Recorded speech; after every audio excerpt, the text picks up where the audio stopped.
Absente depuis plusieurs mois désormais, Céline Dion, on le sait, souffre de graves problèmes de santé, notamment des spasmes musculaires qui semblaient lui faire affreusement mal et l'empêcher de finir toutes les dates de sa tournée.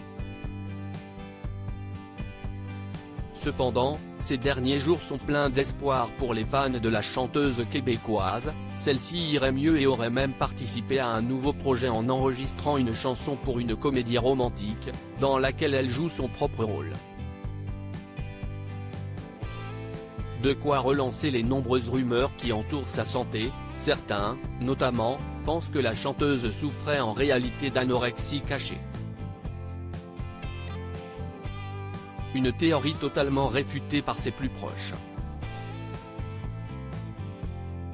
Rien à voir avec de l'anorexie, aurait-il d'ailleurs pesté récemment dans les journaux, contrarié de voir les nombreuses photos de paparazzi qu'il a montrées effectivement très, voire trop, mince depuis un an. En réalité, selon eux, rien de tout cela, ces spasmes occasionneraient seulement de lourds problèmes digestifs, l'empêchant de se nourrir comme elle le voudrait, expliquant sa grosse perte de poids. Et si la star semble désormais sur le chemin de la guérison, ses fans vont devoir être encore un peu patients avant de la voir en Europe. En effet, comme elle l'avait expliqué dans une vidéo il y a plusieurs mois déjà, au printemps dernier, la guérison est très longue. Elle est sur le bon chemin, elle est en train de se remettre, assurent des proches.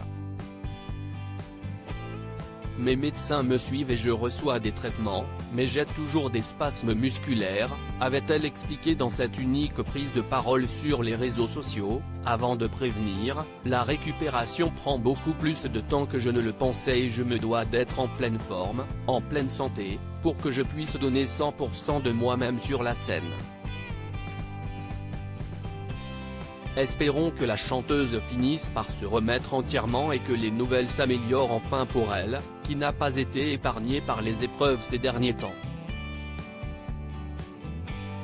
Sa mère, Thérèse, qui l'accompagnait depuis ses débuts, est en effet décédée en 2020 à l'âge de 92 ans, et 17 ans après son père, mort en 2003.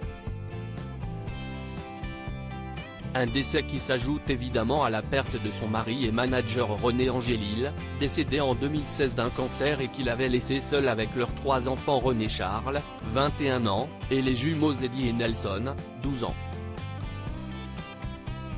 Une perte très difficile pour la chanteuse qui semble cependant désormais reprendre le dessus et que l'on pourra donc retrouver au cinéma, avec Priyanka Chopra notamment, dans son propre rôle. Avant peut-être un retour sur scène en 2023 ?